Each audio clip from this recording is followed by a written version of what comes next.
देखो यहाँ पर सेक्शन सी, सेक्शन सी जो है इसमें हमारे 8 क्वेश्चन आते हैं और 24 नंबर का ये सेक्शन है, बराबर। 24 नंबर का ये सेक्शन है। अब इसमें क्या होता है कि प्रश्न नंबर 27 से आता है, 27, 28, 29, 30, 31, 32, 33 और 34, 8 प्रश्न आते हैं। ये 8 प्रश्न में पहला जो प्रश्न आता है 27वें नंबर का, वो चैप्टर नंबर 1 का आता है, चैप्टर नंबर 1। अब ये चैप्टर नंबर 1 जो है इसमें बहुत सारी स्कूलों ने दूसरी परीक्षा में जो अभी फरवरी में हुई, उसके अंदर अभिक्रिया वाला प्रश्न पूछा है। तो बहुत हमने हमारी किताब में 10 अभिक्रियाएं हैं। पहला जैसे संयोजन अभिक्रिया, संयोजन अभिक्रिया, वियोजन अभिक्रिया, विस्थापन अभिक्रिया, द्विविस्थापन अभिक्रिया, द्विविस्थापन अभिक्रिया, ऊष्माक्षेपी अभिक्रिया, ऊष्माक्षेपी अभिक्रिया, ऊष्माशोषी अभिक्रिया, उपचयन अभिक्रिया और अपचयन अभिक्रिया, इनमें से कोई एक पूछा है। अथवा तो इसमें से पूछ सकता है संक्षारण और विकृत गंधिता। तो मोस्ट ऑफ स्कूलों ने इनमें से अभिक्रिया वाला प्रश्न पूछा है अथवा प्रश्न पूछा है किसका, संक्षारण और विकृत गंधिता का। तो चैप्टर नंबर 1 में हमको अगर सेक्शन सी का पहला प्रश्न अटेंड करना है तो हमको ये सब प्रश्न याद करने पड़ेंगे। अब 28वां प्रश्न है वो चैप्टर नंबर 3 का है। तो चैप्टर नंबर 3 बहुत बड़ा है, बराबर। उसके लिए कोई अलग अलग स्कूलों ने अलग अलग प्रश्न पूछे। जैसे किसी ने धातु के 6 भौतिक गुणधर्म बताइए, अथवा किसी ने पूछ लिया मिश्र धातु किसे कहते हैं, 3 मिश्र धातु के नाम और उनके घटक बताइए। किसी ने पूछ लिया है कि धातु के परिष्करण की विद्युत अपघटन पद्धति समझाइए, अथवा किसी ने निम्न धातु का परिष्करण समझाइए, निम्न धातु का निष्कर्षण समझाइए। ऐसे प्रश्न पूछे हैं, लेकिन यहाँ पर ज्यादा एमपी हमको मिल नहीं सकती है। पर यहाँ पर देखो चैप्टर नंबर जो 29वां प्रश्न है वो चैप्टर नंबर 7 में से पूछा जाता है। अब चैप्टर नंबर 7 में मोस्ट ऑफ स्कूलों ने 2 प्रश्न पूछे। तंत्रिका कोशिका की रचना वाला प्रश्न पूछा है और उसका कार्य आकृति बनाकर समझाइए। अथवा प्रश्न पूछा है मानव मस्तिष्क के विभिन्न भागों को समझाना है। तो ये 2 प्रश्न मोस्ट एमपी है चैप्टर नंबर 7 के लिए। चैप्टर नंबर देखो यहाँ पर 30वां प्रश्न जो है वो चैप्टर नंबर 8 में से पूछा जाता है। तो चैप्टर नंबर 8 में से ज्यादातर स्कूलों ने दूसरी परीक्षा में नर का जनन तंत्र आकृति बनाकर समझाइए, मादा का जनन तंत्र आकृति बनाकर समझाइए, अथवा पूछा है ऋतुस्राव, अथवा पूछा है जनसंख्या नियंत्रण की पद्धतियां, जनसंख्या नियंत्रण की पद्धतियां। तो यहाँ पर भी हम ये 4 प्रश्न कर ले, तो हमको चैप्टर नंबर 8 का 31वें नंबर का प्रश्न हम अटेंड कर सकते हैं। अगला 31वां प्रश्न है वो चैप्टर नंबर 9 से पूछा गया है। अब चैप्टर नंबर 9 में 4 प्रश्न मोस्ट आईएमपी है, जैसे उपार्जित लक्षण और आनुवंशिक लक्षण, आनुवंशिक लक्षण। दूसरा समजात अंग और समरूप अंग, समरूप अंग। और अगला प्रश्न है बराबर मनुष्य में लिंग निर्धारण, लिंग निर्धारण। और फिर पूछ सकता है बड़ा जंगली गोभी का विकास, जंगली गोभी का विकास। तो इनमें से एक प्रश्न 9वें चैप्टर में से उसने पूछा है। दूसरी परीक्षा में ज्यादातर स्कूलों ने 32वां प्रश्न चैप्टर नंबर 10 का आता है। मोस्ट ऑफ स्कूलों ने अवतल दर्पण अथवा उत्तल लेंस के सामने वस्तु का स्थान देकर आपसे प्रतिबिंब का स्थान और उसका प्रकार और उसका आकार पूछा है। तो ये भी एक प्रश्न बहुत सारी स्कूलों ने 3 नंबर में पूछा प्रश्न है। तो आपको ये 6 जगह पर हम अवतल दर्पण के सामने वस्तु को रखकर और प्रतिबिंब का स्थान कहाँ पर है और उसका प्रकार और आकार बता सकते हैं। 33वां प्रश्न चैप्टर नंबर 12 से पूछा है। ज्यादातर स्कूलों ने श्रेणी क्रम और पार्श्व क्रम के लिए समतुल्य प्रतिरोध का सूत्र पूछा है, अथवा अमुक स्कूलों ने ओम का प्रयोग पूछा है। तो ये 3 प्रश्न भी हम कर लें तो हमको 3 नंबर मिल सकते हैं। यहाँ पर 34वां प्रश्न जो है वो 34वां प्रश्न चैप्टर नंबर 14 में से पूछा जाता है। तो ये भी बहुत बड़ा चैप्टर है, तो इसमें कुछ आईएमपी जल्दी निकाल नहीं सकते हम। क्यों नहीं निकाल सकते? उसका कारण है। उसका कारण ये है कि किसी स्कूल ने बायोगैस पूछा है, किसी ने पवन चक्की पूछी है, किसी ने सोलर सेल पूछा है, किसी ने सोलर कुकर पूछा है। पर अगर हम सेक्शन सी में इन सब प्रश्नों का ज्यादा अध्ययन करें तो हमको सेक्शन सी बहुत अच्छे ढंग से हम परीक्षा में लिख पाएंगे और अच्छे नंबर ला पाएंगे। तो हम यहाँ पर कुछ प्रश्नों का सेक्शन सी में से रिवीजन करेंगे।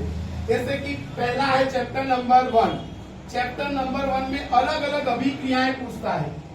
अलग अलग अभिक्रियाएं, जैसे बोले कि संयोजन अभिक्रिया। तो संयोजन अभिक्रिया किसको कहते हैं? तो आपको लिखने का 2 या 2 से अधिक अभिकारक जुड़कर एक ही क्या बने उत्पाद, तो उसको बोलते हैं संयोजन अभिक्रिया। तो याद रखिएगा 2 या 2 से अधिक अभिकारक जुड़कर एक ही क्या बनता है उत्पाद, तो उसको बोलते हैं संयोजन अभिक्रिया। अब यहाँ पर देखो, यहाँ पर तीर के जो बाईं तरफ है उसको बोलते हैं अभिकारक और जो दाईं तरफ है उसको बोलते हैं उत्पाद।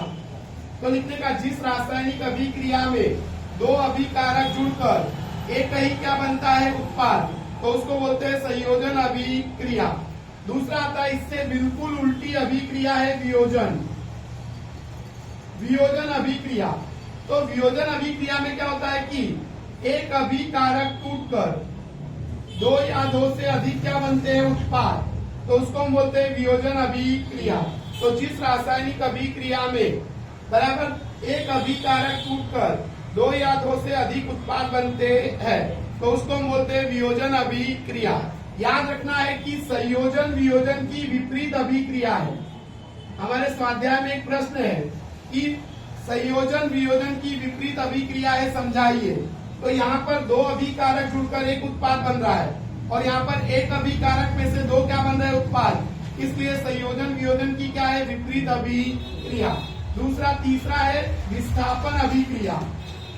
विस्थापन अभिक्रिया में क्या होता है, अधिक क्रियाशील धातु कम क्रियाशील धातु के यौगिक में से उसका क्या करती है, उसको दूर कर देती है और उसको दूर करके उसकी जगह पर स्वयं जुड़ जाती है।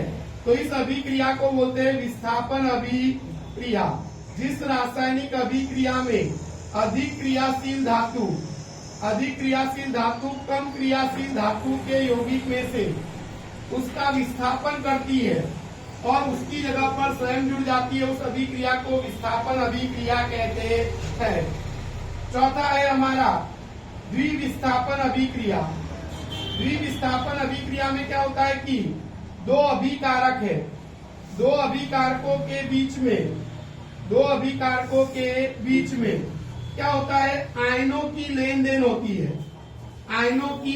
होती है। तो उसको हम बोलते हैं द्विविस्थापन अभिक्रिया। क्या बोलते हैं उसको, द्विविस्थापन अभिक्रिया। 2 अभिकारकों के बीच में देखो, इसने अपना ये ऋण आयन ने अपना धन आयन इसको दे दिया, इस ऋण आयन ने अपना धन आयन इसको दे दिया Cl को।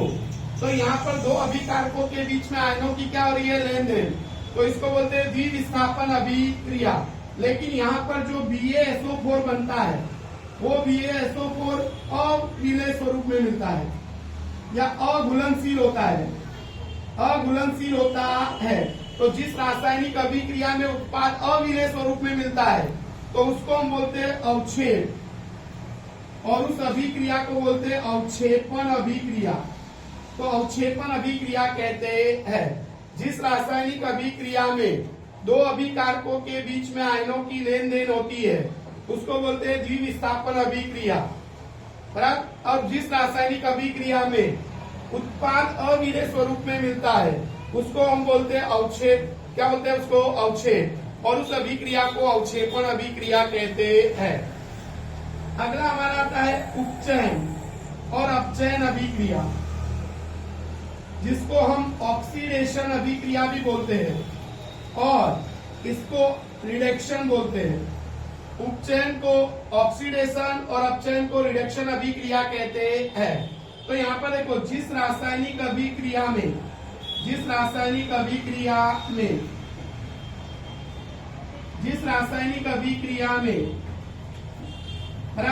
ऑक्सीजन जुड़ता है उसको बोलते हैं उपचयन अभिक्रिया।